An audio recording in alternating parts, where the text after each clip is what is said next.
This podcast is brought to you by Free Buddhist Audio, the Dharma for your life. Our work is funded entirely by donations from our generous listeners. If you would like to help us keep this free, make a contribution at freebuddhistaudio.com/donate. Thank you, and happy listening.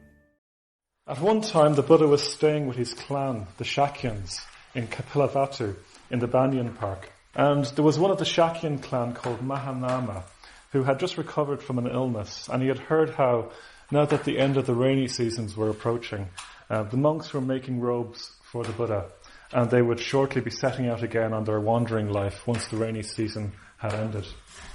And perhaps it was the Buddha's returning to a wandering, homeless life in contrast to his own settled life that sparked the question.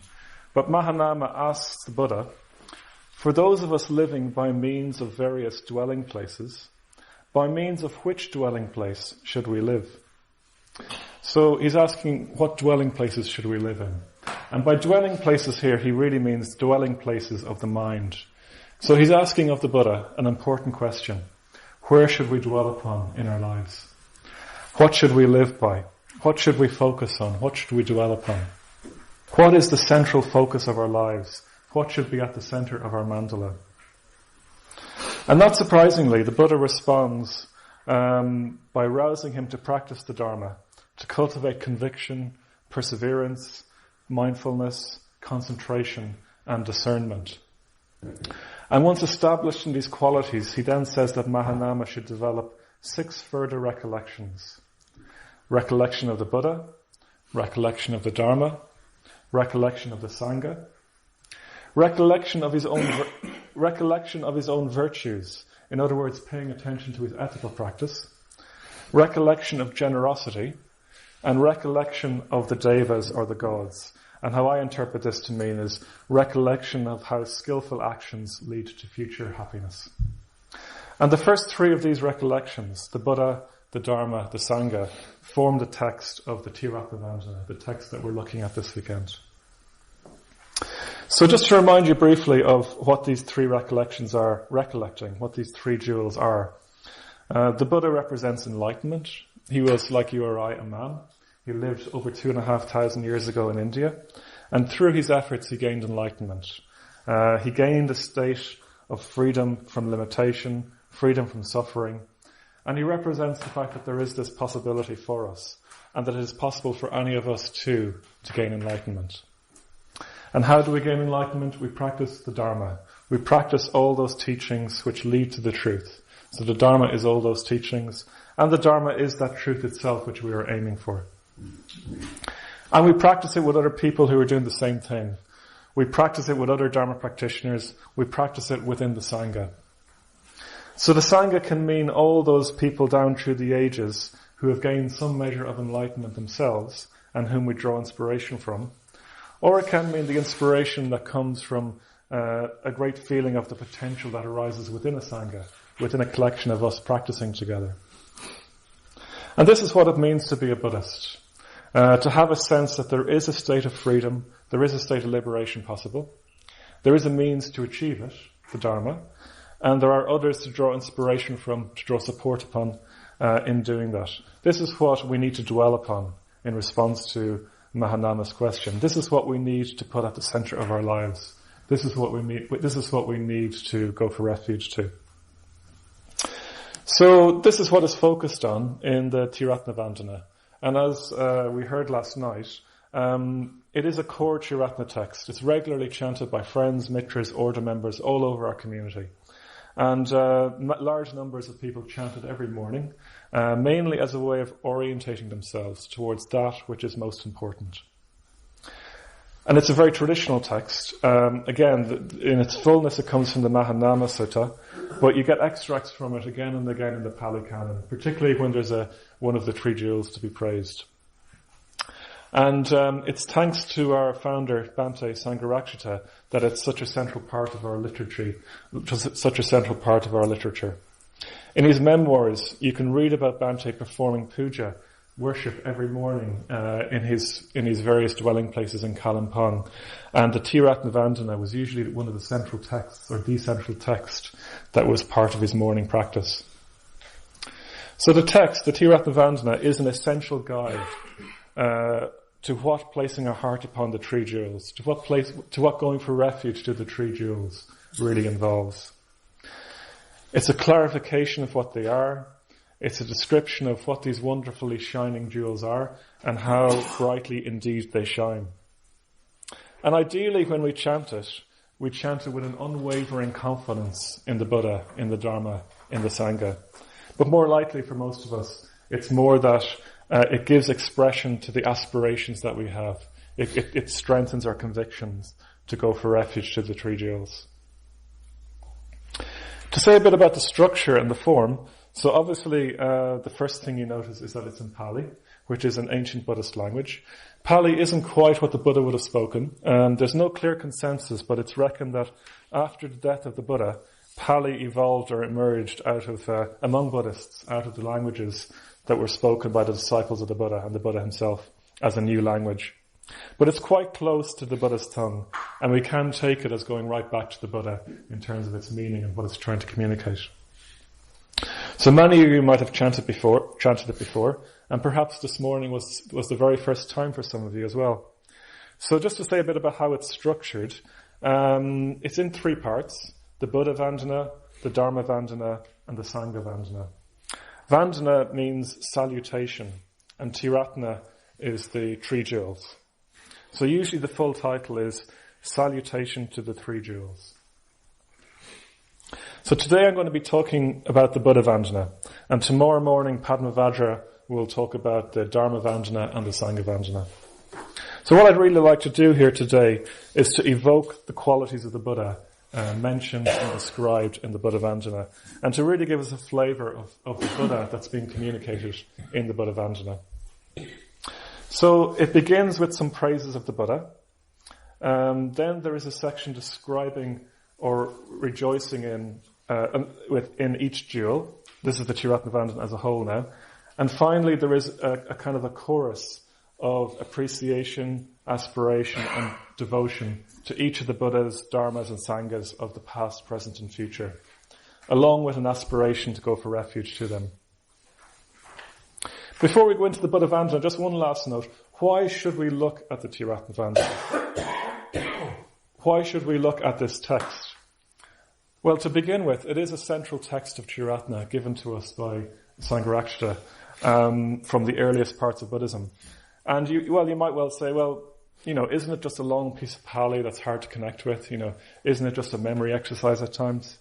And I think that's partially the reason why we wanted to put this on this weekend and explore it. We need, with the Vandana, to get to know it well. We need to be able to breathe life into it. We need to understand the translation of the words. We need to connect with the meaning that's there in the text, so that when we do actually chant these words in Pali, we have a feeling for and an intelligence for what they are communicating. When we know what the words mean, it becomes less of a memory exercise and more of a sincere aspirational prayer, you could say. So, for example, when you first done the refuges and precepts, they may mean very little to us beyond a nice and mysterious tune. But then as you chant them more and understand them more, you start to see that you're repeating a threefold aspiration to go for refuge to the Buddha, Dharma and Sangha. And then you're chanting the 5 precepts. And then we start to get a feel for the deeper significance of them. Well, in the same way, when we study the Vandana, it really does repay the work that we put into it. I've been studying this for a while now in preparation for this weekend. And even just this morning, the Buddha Vandana was just so alive and rich and vivid, rather than just something you get through on the way to your meditation practice. Yeah. So we're going to go through it and explore what it's evoking. And in much of this, I'm drawing from Bante's seminar on the Vandana, and a very good booklet by Subhuti, which is forthcoming. He'll be publishing it soon about the text as well. So let's just jump into the text then.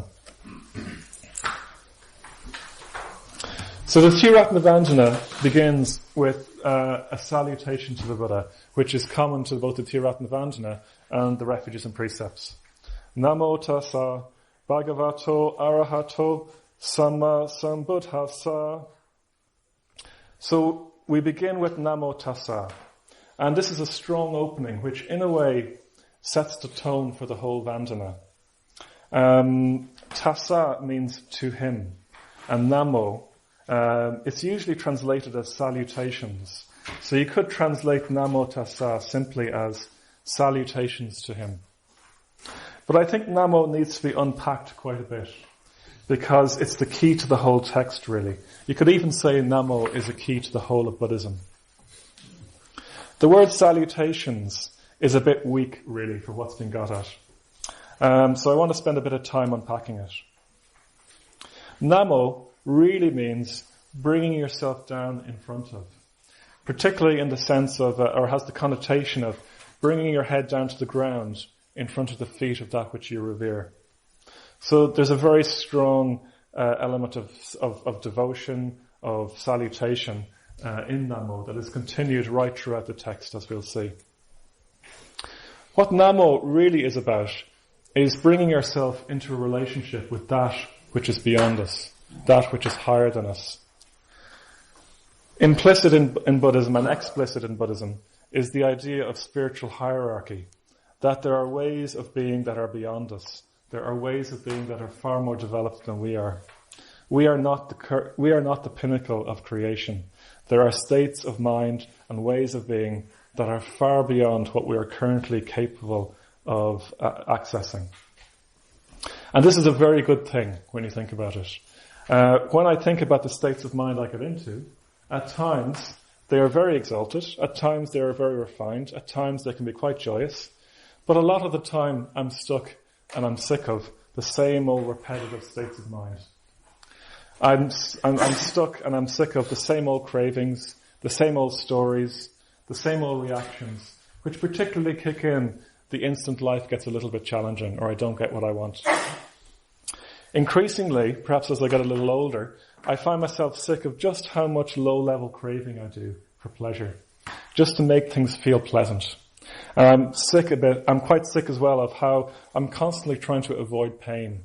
And as I practice more and more, I see just the depths to which that is almost hard-coded into my being. And perhaps most of all, I really get sick of the endless restlessness of the mind, how the mind is never satisfied. The mind is always reaching out. The mind is always hungry. And how deep feelings of peace are so fleeting. So it is a relief to know that there's something radically beyond the everyday mind. If this was all there was, that would be a grim picture indeed. So there is something that we can look up to and aspire to. And there is something beyond the endless cravings for pleasure and aversions for pain. Something beyond the innate restlessness of the mind. Something beyond the ever-seeking heart. So this is all there in Namo. This is what we need to come into relationship with. That we too, we can open up to something more than the everyday mind. And the really important thing is that we too can become like that which we aspire to. It's not just the Buddha out there and us here with nothing in between. We too can become more like the Buddha. We too can become like that which we revere. And if we don't have something to look beyond ourselves to, if we don't have something to revere, well, as the Buddha says in the Garva Sutta, it is painful. It is unsatisfying. It is painful to live without honouring and respecting something or someone. If we don't have some ideal to look towards, if we don't have something beyond ourselves to look to, we are indeed impoverished. We are indeed lessened. So it might be worth discussing this in the groups. What do you revere? What do you look up to? And if you don't think you do revere or look up to, what will you do about that? So for all these reasons, Namo is the first word and the entire context of the Tiratma Vandana. It's what we are evoking with the words, and it's the mental state that we're trying to get into with the words. So when we, it's the mental state with which we need to approach the words. My apologies. So Namo is what we are evoking with the words. We're trying to evoke this feeling of a relationship with something more. And also we need to come into the Tiratma Vandana with that sense of reverence for something more. And I would say it's a very healthy sign, psychologically and spiritually speaking, that we can naturally revere, that we can naturally look up to something. I was in India last February at the Order Convention and at a meeting of the International Council, And the reverence shown quite naturally by our Indian brothers and sisters in our order and movement is quite remarkable. You could see it in Bodh Gaya. We'd all do puja together, hundreds of order members doing puja together under the Bodhi tree, where the Buddha gained enlightenment. There was a wonderful feeling of worship and devotion. But there was a particular incident that really struck me when I was in Padmaloka Retreat Centre, where we were for the International Council. We were celebrating Parinirvana Day, the celebration commemorating the physical death of the Buddha. And we were joined by the residential community living in Padmaloka Retreat Centre, which is around 7 men, mitras and order members. And during the offering section of the puja, it was really remarkable just to see the men of that community make their offerings. They were so reverential in their offerings to the Buddha, but also to the picture of Bhante, the founder of Triratna, and Dr. Baba Saheb Ambedkar, the great Indian leader who led so many Indians to Buddhism to escape the hell of caste. So that was wonderful to see as well. But there was one particular young man who, after making his offering with great and intense devotion, walked down backwards from the shrine, always facing the Buddha. Walked down backwards with his head bowed and his hands folded, and all the way back very carefully, very mindfully, back down to his seat where he sat down again. And in India, it's a sign of reverence to not turn your back to someone, to always face them. And it was just done so naturally and so wonderfully and so expressively. I really got a sense of what a real experience of Namo is. And it wasn't done self-consciously. It wasn't done in a show-off way. It was just felt very, very natural, a very natural expression of his deep positive reverence for the Buddha. And it was a really beautiful thing to see. It was really something to inspire our devotion ourselves. So if you're not sure about this, I would say to try it out. If you don't easily access this already, I would really encourage you just to bow, just to prostrate to the Buddha, bow to something higher, and do it in an unself-conscious way. Do it in a not show-offy way. And often what I recommend to new people, if you haven't done much of this before, you can come into the shrine room when there's nobody here and try it out. So you can come in and do some discreet bows. You can come in and do a sneaky prostration if you want to try it out. If you're worried about falling flat on your face in the puja, you could practice beforehand. But I would really encourage you. Remember, the Buddha said that if we don't have anything we can bow to, we are impoverished.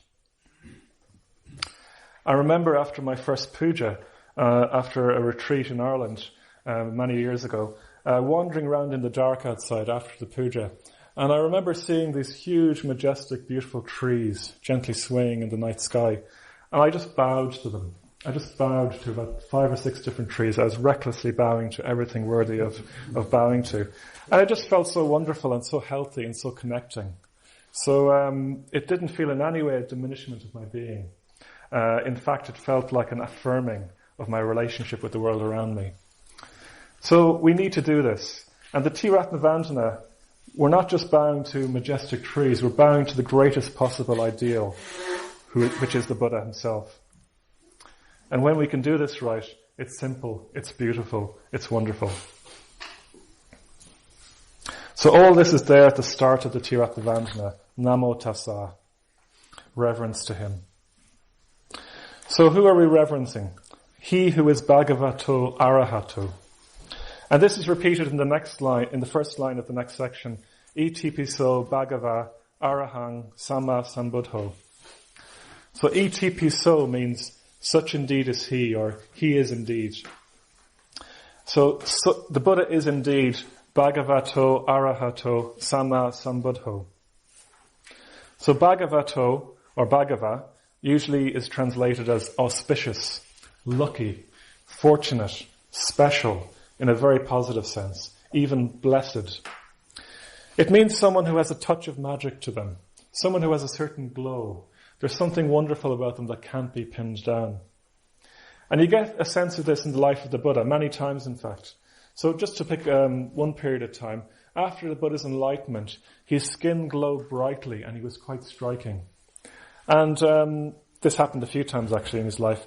And a little later, after his enlightenment, he wanted to share the Dharma with someone. He wanted to go and spread the Dharma, not just keep it for himself. So he went looking for his 5 former companions in the spiritual life, the 5 ascetics. And these 5 ascetics had previously shunned him for eating food again after many years of harsh asceticism. And as they saw the Buddha walking towards them, they decided among themselves to ignore him and calling him a backslider. But when he arrived, there was something striking, something irresistible about the Buddha, something about him, something about his glow that they couldn't resist, and they all relented and started talking to him and got back into communication with the Buddha. And what they could not resist here, I think, was this Bhagava quality of the Buddha. And we may experience this ourselves as well. So we walk into this wonderful shrine room. We have this wonderful statue of the Buddha in front of us. And it can have all kinds of effects on us. There can be something, we might not even like it initially. There might be something that it upsets in us or something like that. I have a friend who, when she first came into a shrine room, deliberately sat with her back to the Buddha because it was too strong for her. But it may have some kind of effect on us. And like the 5 ascetics, we may not be able to resist being drawn into a sense of something more. And like the 5 ascetics, we might find that this is to our great gain. So the ascetics, in getting it back in touch with the Buddha, all gained enlightenment after a period of time. So we might be brought somewhere deeply positive as well by being open to these Bhagava qualities. So Bhagava is a beautiful quality, and it is important to see the Buddha as beautiful. We have this really beautiful, strong figure here in the shrine, for example. Or if you think of what we would say emotionally of the Buddha, the deep love and kindness of the Buddha was very attractive and very beautiful to people. We are attracted to beauty. We want more of it. It draws us on. So we might see this tonight when we do the recollection of the Buddha as well. The Buddha is Bhagava. He is irresistible. The Buddha is also Arahang. He is Arahato. These are usually translated as worthy. So the Buddha had a very special kind of worth. In fact, he had the only real lasting worth, which is prajna, which is spiritual insight. And I think this is shown in another incident after his enlightenment, where he was asked by a Brahmin, a holy person, what makes one a Brahmin? And the Buddha replied that it is not being born into a certain family, but rather your inner morality, your spiritual purity. And again in India, there is a place where this is very striking. As you enter the Mahabodhi temple complex, the place where the Buddha gained enlightenment, there is a place, there is an old pillar commemorating this incident, where this happened apparently under a banyan tree, Ajapala Nigrodha. And the Buddha responded to the Brahmana saying, by one's deeds one becomes a Brahmana, not by birth. Or it's put more succinctly, worth, not birth, that measures a man. And this was one of my favourite spots in the temple complex, because the more you see of the situation in India, the more you realise just how much suffering is caused by the caste system, where your worth is measured by your birth, not by what you do. And I was particularly moved by seeing our Indian brothers and sisters walking past this sign and touching it reverentially or bowing their head to it. So it is a very important message, this. It is worth, not birth. And the Buddha is worthy. His worth comes from an inner spiritual purity, his inner perfection, his prajna.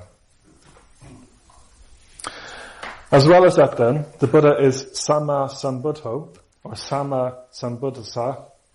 So Buddho or Buddha is usually translated as awakened one.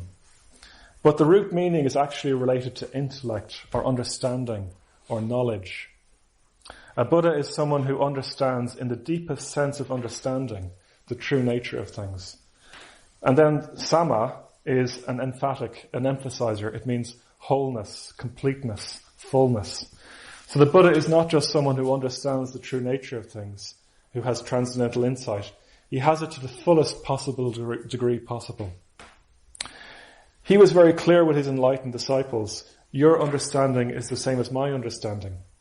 But at the same time, he did it first, in a particular place and time, having worked traditionally for lifetimes to gain the necessary powers, strengths, skills and merits to do so. And it's a remarkable achievement, and you do get the feeling from looking at the Pali Canon that the Buddha was revered deeply, even by his enlightened disciples. He definitely was something beyond them. He was something sama, something beyond even their achievement. So he's a Samma Sambuddha. So all of this is there in this first section. The Buddha is someone wonderful, remarkable, who is free, who has gained what is truly worthy, who is completely and totally wise, who has gained that wisdom by himself, and has all the powers necessary to reignite the Dharma in the world. So when we say Namo Tassa, Bhagavato Arahato, Samma Sambuddhassa, we are saying that we're going to bow at the feet of that which is highest. We are recognizing that we are not enlightened, but we are getting into a relationship with that which we aspire to be. We are fully respecting ourselves, and at the same time recognizing our limitations and having a vision of what we'd like to grow into. And we can rejoice that there is something supremely positive which is beyond us, but which we can actually become.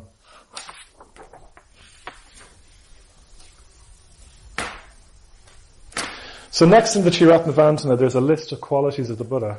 So firstly, he's Vicha Charana Sampano, which is usually translated as equipped with knowledge and practice. So Vidya, or Vidya in Sanskrit, is knowledge, not merely in the sense of the true nature of things, but knowing what Dharma practice is and how the Dharma in particular is applied in the world. And Charana is conduct. So the Buddha not only knows the Dharma, he knows how it works, he knows how to apply it, he knows the conduct that goes along with it. And this perhaps echoes one of Bante's famous aphorisms. The central problem of the spiritual life is finding emotional equivalence to our intellectual understandings. The central problem of our spiritual life is finding emotional equivalence to our intellectual understandings. So we need not only to be clear about the Dharma, we need to know how to apply it as well in our lives. We need to act in accordance with it. We need to look at our conduct. We need to bring the Dharma from our heads down into our hearts, or even into our guts, which is usually where we act from. We need to walk the talk, you might say. And the Buddha knew how to do this. He showed again and again in his interactions with people, not just that he knew the Dharma, but he knew how to apply it to their lives, how to help them to gain freedom. The classic example for me is the story of Kisagotami. So Kisagotami was a woman whose child had died, and she was sent to the Buddha by people because she was crazed with grief and refused to believe that the child was dead. And she went to the Buddha asking for medicine to cure her child. And the Buddha told her to find a mustard seed, that he could make medicine from a mustard seed from a house where nobody had died. And so she went from house to house asking for a mustard seed, which was very easy to give, but it had to be from a house where nobody had died. And again she received the same refrain. The living are few, the dead are many. And there was no house where nobody had died in.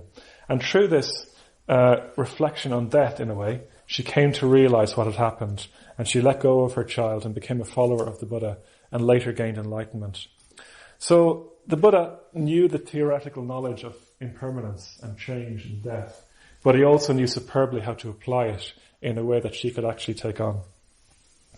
He also had the conduct which comes from his insight. So another example from the Pali Canon is that he once visited a sangha of monks and came across a monk with dysentery. He was going from hut to hut, from hermitage to hermitage, and he found in one little hut an old monk lying in a terrible condition, lying in his own filth. He had been left there for a number of days by the other monks. Apparently this monk had quite a vicious tongue on him. He was very sharp tongue. And so they thought that he was of no use to them, and they had left him there. So the Buddha and Ananda cared for him, washed him, put him to bed, and made him comfortable. And then he called the monks together and he said, "Monks, you have neither father nor mother, nor brother nor sister. You have given up the world. You must be brother and sister. You must be mother and father to one another. He who wishes to serve me, let him serve the sick." So the Buddha naturally knows the conduct as well that goes with being enlightened. He naturally acts that way. He's equipped with knowledge and practice, as the translation goes. The Buddha is also Sugato. So Su is a prefix which means well, happy, good, wonderful. And Gato means going or gone to. So the Buddha is happily going, happily proceeding. You could say it means that the Buddha is one who has gone to or achieved happiness. And this comes back to his freedom and his insight. Being a Buddha completes and fulfills you. By contrast, we're probably all too keenly aware of that inner gap that we have, that space inside us that is so hard to fill, that restlessness that we don't want to engage with. We probably have all felt incomplete at times. Well, the only solution to that incompleteness, brothers, is to become a Buddha, I'm afraid. What we're really craving for is to become a Sama Sambuddha ourselves, what we really desire is to be Sugato, to be happily gone to enlightenment like the Buddha has. The Buddha embodies the only real and lasting way out of the suffering of the incompleteness of the human condition. There is no other solution that works according to him. So he is Sugato, he is happily gone. The Buddha is also Loka Vidu. So Loka is a world or a realm. So for example, we're here this weekend in Padmaloka, the realm of the lotus. And in the Vandana, Loka means the entire world, the entire universe. So Vidu means knowing or seeing. So the Buddha is he who knows or sees the worlds. He who knows or sees all the worlds, all the universe. So does this mean that the Buddha is omniscient? Does he know what's going on everywhere? It's not in the literal sense the case that the Buddha is omniscient. He never claimed to be omniscient. But rather, he does fully know that which sees everything, that with which we see everything. So he fully knows and understands the human mind. It is the mind that sees. It is the mind that takes in our whole world. In the Heart Sutra, the Bodhisattva of compassion, when he meditated deeply, saw but 5 skandhas, the 5 components of what make up our experience, of what make up our mind, and there was nothing else beyond those. So there is only the mind. We have only the mind to see the world. We can only see the mind. We can only experience the world. We can only see the world through the mind. And not just that, but we actively create our world with our minds to a degree that we probably don't really fathom. As the Buddha says in the Dhammapada, experiences are preceded by mind, led by mind, produced by mind. So the Buddha understands the fundamental character and nature of all the worlds we experience because he fully understands the mind with which we have this experience. It's not that he has seen every possible world literally, but because he knows the fundamental nature of things and how the mind works, he sees any experience that we could have. So we need to take this on as well. Whatever our experience is, whatever mind we have at this moment in time, we can apply the Dharma to it. We can understand it like the Buddha understands it. We can work with it. We can try and understand it more fully. I think one of the mistakes people make often in the Dharma life is that we think we have to get our difficulties out of the way before we can practice the Dharma wholeheartedly. For example, when we're on retreat, we can think, oh, I just feel so grumpy, or so tired, or so bored, or so annoyed. I wish I could get over that so I could practice the Dharma.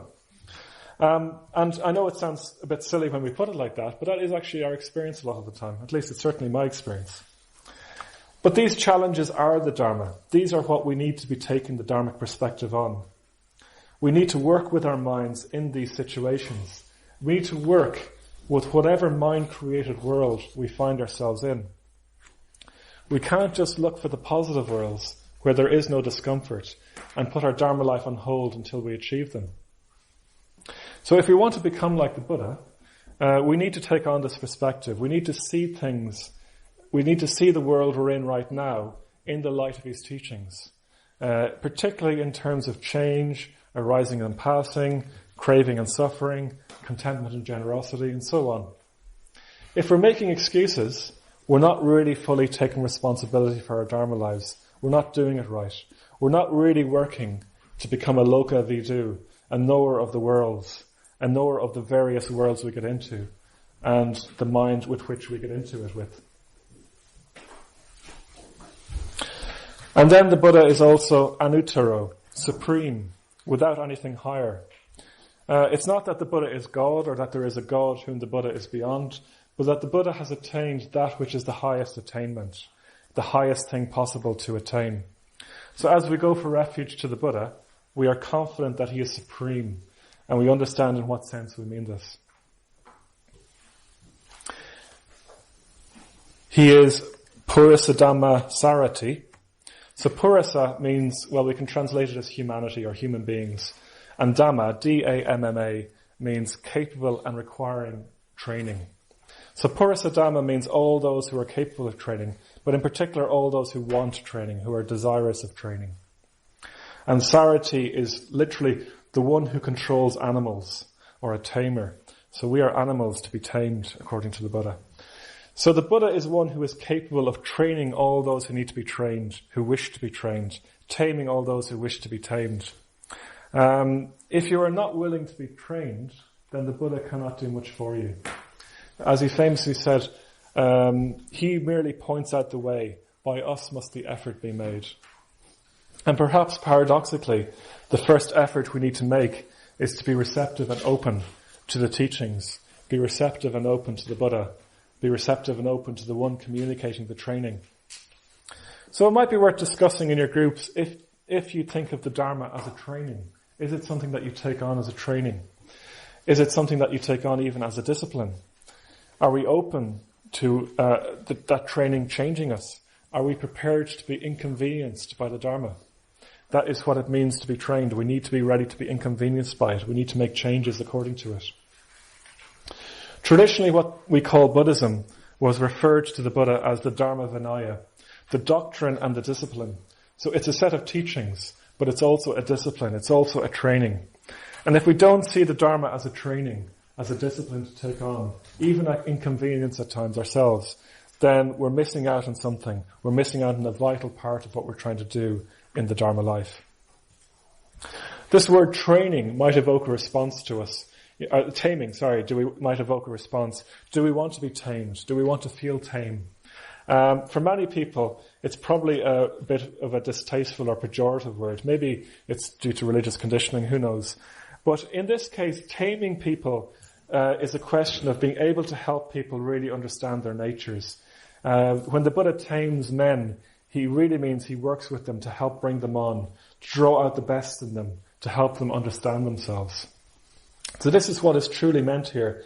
The Buddha is an extremely skilled trainer of human beings. He isn't wise in the abstract. He knows how the Dharma is applied to us and to our minds. He teaches suffering and the end of suffering. He's interested in the practical nature of that.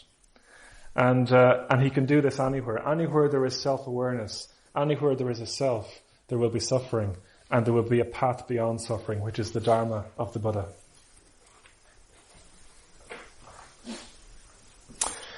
The Buddha then is also Satta Deva Manusanan. So he's a teacher, a Satta, of gods and men, Deva Manusanan. Traditionally, the Buddha would teach by day to his disciples, and then be visited at night by devas, by gods and goddesses. And for example, in the Rohitassa Sutta, the Buddha is visited in the dead of night by a deva, Rohitassa, whose splendor and beauty lights up the whole grove that the Buddha is staying in, and he receives a teaching from the Buddha.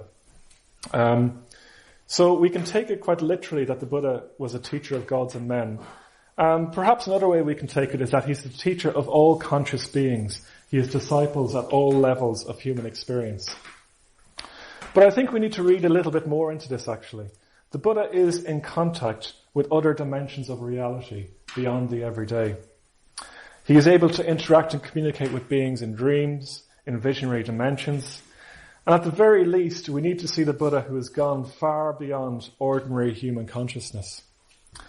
And how can we know what levels of consciousness the Buddha is in touch with? The Buddha is not merely just a good bloke who's quite good at things.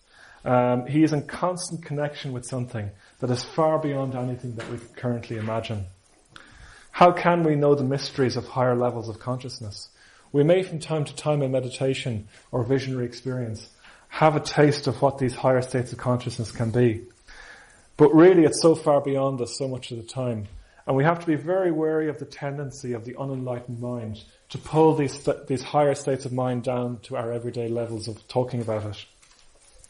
A thought experiment sometimes I think of is, imagine a cow out in a field eating its grass. There's many cows out there. You can try this later on if you want. But imagine someone going up to the cow and saying somehow to it, listen, there's this incredible thing called self-awareness. You don't have to respond to the world purely on instinct and unawareness. You can be self-aware, and it's amazing. And the cow says somehow, nah, I'm not interested. I just want to stay here in my animal instinct and just eat grass all day long. So the Buddha is coming up and whispering in our ear that there is this radical dimension of mind far beyond the everyday of our experience. And he is permanently in touch with that and trying to point it out to us all the time. So will we rather just stay in our field eating our grass, or will we try and be open to that greater horizon that the Buddha is offering?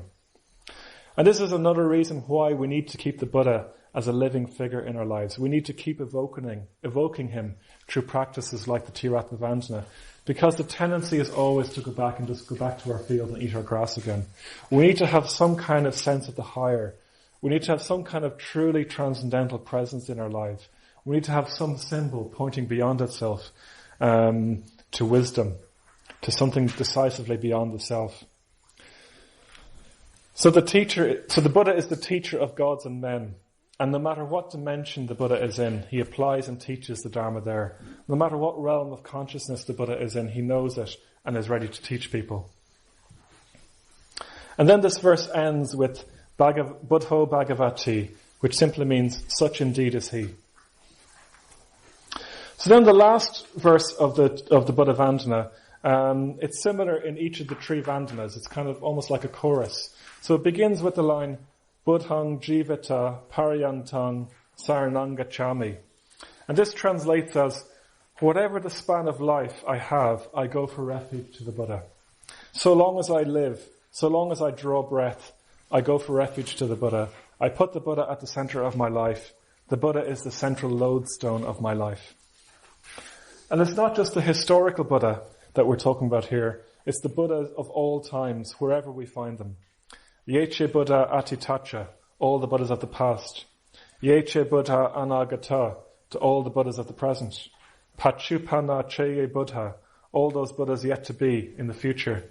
Ahang Vandami Sabada, I bow down to them all. My worship flows unceasingly.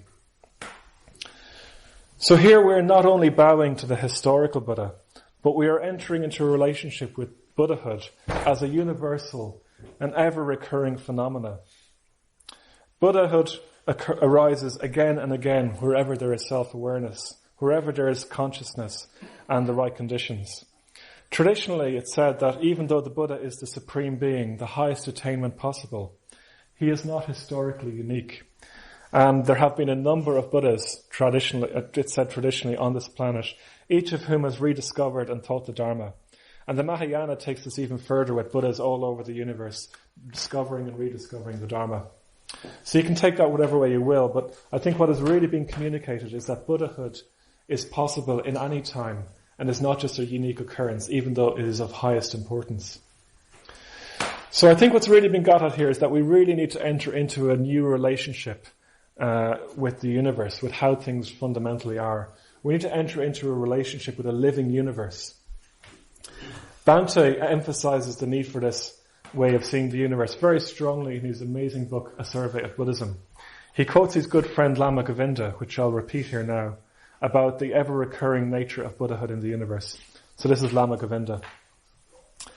The universal background of recurring Buddhahood reveals one of the most profound ideas of Buddhism, which raises its teaching above the narrow concepts of dogmatic sectarianism, namely the inescapable conclusion that the quality of enlightenment is inherent in the universe, or more correctly, latent in every form of consciousness, and therefore must come to maturity wherever the conditions are favourable. And he goes on to say, thus the human life of a Buddha must be seen in an entirely different perspective. It becomes a mere fraction of a far bigger and more important development, in which the human element is simply and essentially the vehicle for the rediscovery of the universal and transcendental character of mind and consciousness. So in other words, human life is to be seen from a much greater perspective. A perspective where all human development is essentially the vehicle for the rediscovery of Buddhahood. This is what the transcendental principle, this is what we call the transcendental principle. It's this principle in the universe that enlightenment is fundamental to the universe. It's the most important thing we can do, especially seen in the context of all experience possible. In the Gaurava Sutta, the Buddha, shortly after his enlightenment, realizes that it is painful not to revere someone, not to look up to something. But he realizes that there is no one person that he can look up to, no one who is attained as he is. So he decides to revere the Dharma. He decides to dwell in dependence upon the Dharma, honouring and respecting the Dharma. Bhante last year wrote quite an important short piece called Some Reflections on the Gaurava Sutta, where he is musing upon this incident. And he asks, what is this Dharma that the Buddha decides to revere and dwell in reverence upon? And it is not his teachings, because at this point the Buddha hasn't given any teachings. So to quote Bhante about this, he says, to my mind, the Buddha is speaking about what it is that makes a Buddha, whatever that may be. In other words, he is implying that we live in a universe of such a nature that, provided certain moral and spiritual conditions have been met, it is possible for a human being to attain Buddhahood. What the Buddha is doing here is giving us an example at the very highest level of what one should live like. Like other Buddhists, members of the Triratna Buddhist order should look up. We should look up to the Buddha, to our spiritual teachers, and to all those who are truly great. So this is what has been got at with the Buddhas of the three times, of the future, the past, and the present. We revere not just the Buddha, but that we live in a universe in which enlightenment is a living possibility at all times. We live in a universe in which enlightenment will recur again and again as the culmination of all life. We live in a universe where enlightenment is the highest aspiration of life, and where the universe is, poetically speaking, fundamentally orientated towards that happening. So in this context, the final few lines of the Buddha Vandana make complete sense. Nati me saranang anyang. There can be no other refuge for me. When we see life in this way, all other refuges drop away, and we see through their impoverished nature compared to the Buddha. Buddho me saranang varang.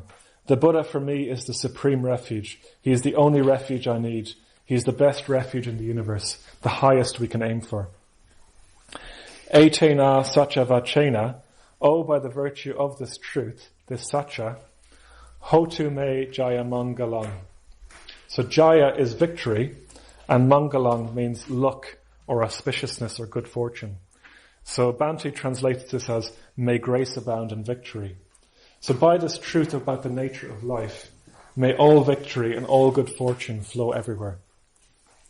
So this comes from the virtue of the truth. Truth is power. As Bhante says somewhere, find the truth and then live by it. Find the truth and then live by it. If you affirm the truth, if you live by it, wonderful things will happen. The world shakes and it brings victory. And it is a victory for ourselves and for all beings. And great fortune will abound everywhere. So to move towards finishing, this is the vision presented to us by the Buddha Vandana. This is who the Buddha is. This is who is represented here in this beautiful shrine made by Alaka.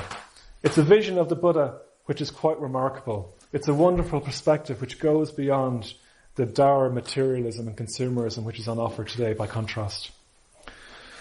So what would it be like to live in devotion to life itself in this way, to see the magnificence of human potential and the arising of Buddhahood?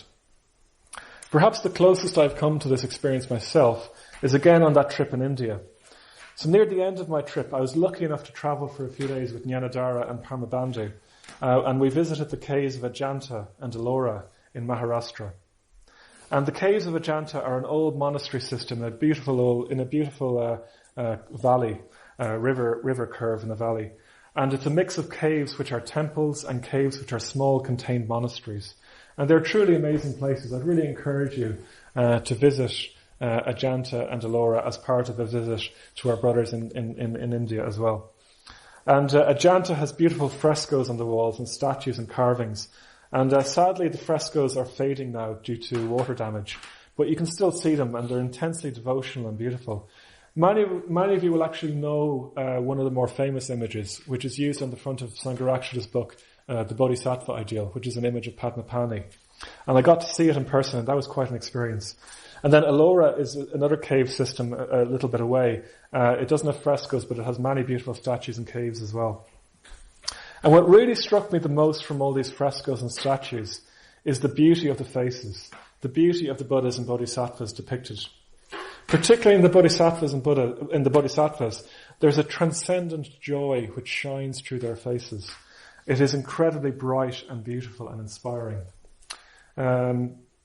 Particularly in Ellora, actually, where down the road you can see some Hindu and Jain temples, and they just lack the same kind of quality, it must be said.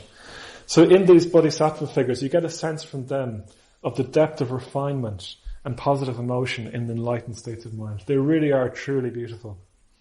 And in the monasteries, in many of the monasteries, you get this enormous Buddha in a Gandhakuti, a perfume chamber at the center. And these Buddhas are immense and strong and powerful and still and solid figures. None of the limp affectedness that you get in some modern Buddhist representations. They're almost unnervingly powerful.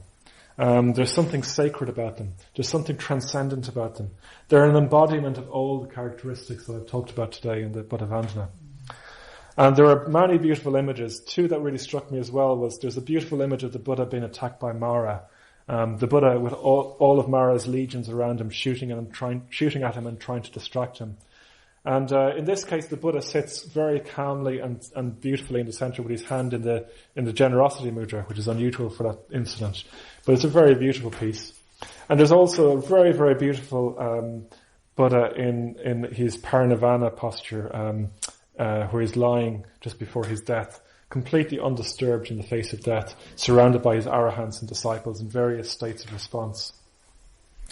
And some of the caves you go into, they're only half finished, and you get a sense of just how much work has gone into these caves. They were carved out by hand.